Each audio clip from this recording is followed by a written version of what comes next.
Good day, sanibonani njani. My name is Umpumelelo Kamshengu Shabalala Uchaku Tungalama Vusuma Vusamhlope officer Nakuba Giana. So guys, on today's video, we are in Cape Town. To be honest, this is actually my first time being in a Cape Town after so many years being born in South Africa. So yeah, was actually my first time being in the city of Ekapa. This is also known as ngcobo if you know the history of South Africa. So the region going downwards south, by Eastern Cape and all those areas which are under EPE Namhlanje up until Cape Town. These places used to be owned by the kingdoms of amaXhosa. If you follow the tradition, a lot of people do know Shaka Zulu, who controlled the middle parts of South Africa and actually going up as far as Zimbabwe, Mozambique. There was the king of Amandwande who actually owned some of that land, but those people are all under the Zulu because they speak the isiZulu language. Other than that, this whole region is owned under nguni people, whether it's amaBhaca, amaXhosa, Zulu people, Swati, you name it, it's all under Abantu or Isintu. So this is South Africa. So yeah, we did spend a few days in Cape Town. So we stayed in an Airbnb, central Cape Town. I'm gonna put the details of this lovely Airbnb and how much was the cost of the few nights that we actually spent over here. But then yeah, this is the lovely bedroom. It's a 1-bedroom apartment. Has a shower, toilet, also a bathtub, a nice open kitchen and lounge area, which is actually very beautiful, and it has some lovely scenes on the balcony. You can actually see parts of the mountains behind. But then yeah, this is the bathroom. I'm just doing a quick tour to actually show you guys how comfortable this place actually does look like. So yeah, you do have a shower, toilet, sink, usual. It was raining in Cape Town, as you can see the umbrella. But then yeah, that's the hallway when you enter. That's the front door.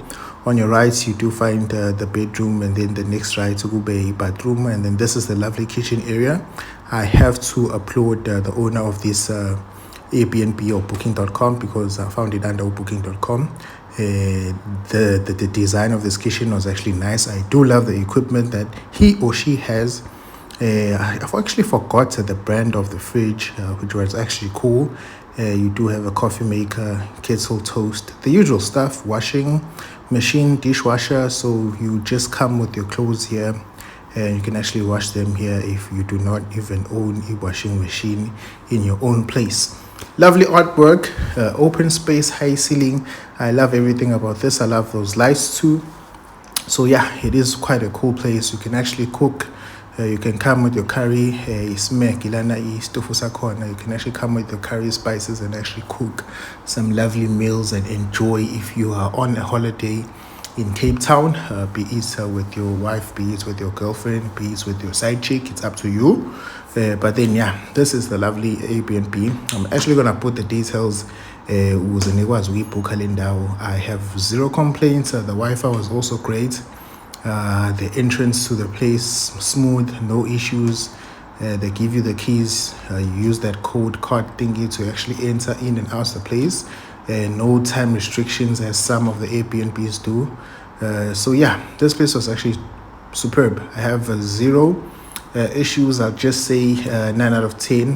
The only one I'm not giving them is because you actually can't get to Gudla. But downstairs next door there's actually, what is this? You know the coffee shop, is it Vista or Visa? Something Vista, the coffee shop that you actually have right next door to this apartment. So for breakfast you can just hit there, have some coffee, have some sandwiches. So it was quite convenient, and actually that place I do really like it. Whenever we are traveling, whether we are going to the airport, I always grab my coffee in that I think it's a Vida La Cafe or something. But then yeah, I'll just show you a picture of the place. It's actually downstairs. You can actually walk to VNA from here. As you can see, this is the bus depot, lovely mountains at the back. So yeah, it is a nice place to actually wake up and just smell the fresh air of a Cape Town. So yeah, I do not have any issues or any complaints when I actually talk about this. And another thing about Cape Town and the CBD of Cape Town, it is very clean. It is very clean. It is well maintained when you are in the central part of the Cape Town. If you do get out to the outer skirts, maybe heading to the airport, you're obviously going to find some of the places that are actually not so great when it comes to infrastructure. We all know in Cape Town there's a lot of inequality. If you go central and other places like Ohout Bay, you know, these places where white people actually own and live in them, you'd find that the average property prices, they cost boma 4 million. And then you have places like Okaelicha, whereby people are very unemployed, and it's mostly black people and the color community that is actually affected the most in this area. Another thing I'd like to highlight about Cape Town, and maybe some of the worries, because a lot of people have been speaking about why is Cape Town suddenly the hub of international immigrants. It is true. I spent a few days in Cape Town, and by just entering the CBD of Cape Town, even in the area as we were watching these shows, you'd find there was a lot of people from Israel. So as you know, Israel is currently in war with the Iran because of the whole invasion of Palestine and all those political things. But then, yeah, if you look at this area, I promise you, you're going to find a lot of Israel people. So they actually created a war, and then they all ran to a Cape Town. So this is where you're going to find a lot of them. Should we be worried? Maybe yes, maybe no. But then, yeah, I believe we should be worried. First of all, in South Africa, there is a place called the Orania. It is a city or a small Nyana country that the Afrikaner people actually created to live alone within South Africa. That place, it doesn't allow any black people. If you are a black person and you just go in there, Lord knows what's going to happen to you. But then, yeah, that's the idea these people actually have. They have the audacity to actually come into South Africa, colonize, invade, create apartheid, and today in this century they have the audacity to actually create a small country within South Africa and call it a place where they will only be allowed to be in that place in the area of South Africa. As we all know, with the colonizers from South Africa, it's either they're going to be from UK or going to be from the Dutch and the Netherlands. So they can go and create such places in those countries rather than in South Africa. So should we be worried? Yes, we should be worried. These people actually created the Orania. These people actually do create schools that only cater for themselves. While even the South African governments, when they create new universities, they do allow all people, whether white, black, pink or blue or grey, to actually attend those universities. The public hospitals in South Africa, it allows everyone to actually get access to those facilities. But then to have people who actually come alone and say they're going to create something for themselves and exclude the rightful owners of the land, it doesn't look good. So we should be worried, especially this thing of Cape independence. The last 5 years, the prices of housing in Cape Town have increased by more than 200%, especially in the CBD areas. If you are looking to rent in Cape Town, you're going to be paying 10 to 15,000 for a singular bachelor or studio apartment in the CBD of Cape Town. If you look at the unemployment rates of youth alone in South Africa, whereby more than 60% of the youth is actually not working, you can actually see this is a direct attack on the citizens of South Africa. They actually want to push them out of Cape Town by creating these unfavorable living environments. So it pushes people out of Cape Town, whereby because you can't afford a house for 2 million, you can't afford a studio apartment for 2 million in the CBD of Cape Town. The only people who can actually afford those things are the same people who actually want this Cape independent. So yeah, we do see through these minion policies they're actually bidding people from outside South Africa to actually buy the property in Cape Town. They would rather have the people from England, Wales, USA, Israel actually buy property in Cape Town and actually allow them to live in the area.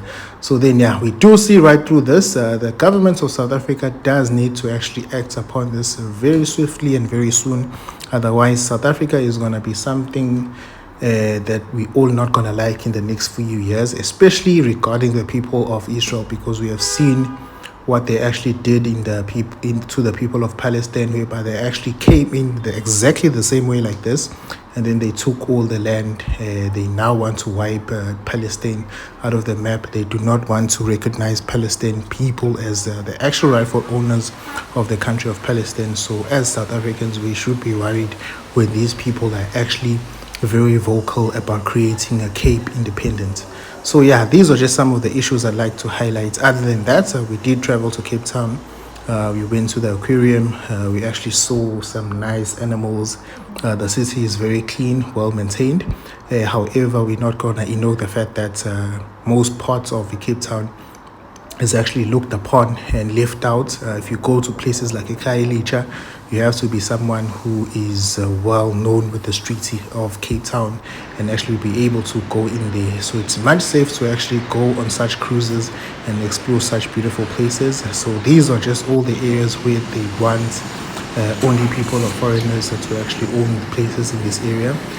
To buy property in these places of Hute Bay, you end up paying. And I also saw in some of the land, the colored people are actually chased out by these new property development agents and people who have bought land who are not even South Africans, who actually put themselves and actually build properties for their interest. So you can already see these things that are going to create a conflict regarding the city of Cape Town. And who did bring this up, or who started this? It's not South Africans who say they want a Cape independence, but rather people of the Western people of the Israel who are actually pushing this agenda. There are a whole lot of organizations that are actually in support of this, which is actually not good when it comes to the so-called Rainbow Nation they always want to speak about, which actually doesn't exist, because you can see the mentality of these people. So then, yeah, rather than making a lovely vlog and actually speaking about the beauty of this beautiful city that everyone across the world is actually speaking about and actually looking into, I'd rather speak about the deep hidden agendas, the deep hidden things that is happening in the city of Cape Town, and what are the true South Africans actually feeling about the whole situation of the Cape Town, the cost of living, the employment, the jobs that are available in Cape Town. Even some companies are actually ensuring they do push out a certain race out of the working companies environment in Cape Town and actually favor some. We're not going to ignore the fact that in Cape Town you can work for the same company. You can be both the senior levels in the same company, but if one is black and the other is white, so the one who is white, trust me, he's gonna be earning more. So these are just some of the issues that we do face in Cape Town and in some big cities, because in Johannesburg we do face also those things whereby salaries are not giving according to level and education, but rather by race. And it's gonna be a huge challenge even when it comes to banks. The interest rates that is given to people in South Africa is also based on race. So yeah, we have a crisis in South Africa. We do have a whole need to actually turn the whole situation in South Africa, especially to be in the interest of black South Africans, be in the interest of the Cape colored people, and also the Indians, and then the white people, because honestly speaking, they are still living in paradise compared to the black people of South Africa. Other than that, do remember to like, subscribe, comment down, ask any question you want to ask about the city of Cape Town. It is a lovely city overall. It does look beautiful. That's all I want to say. Dank.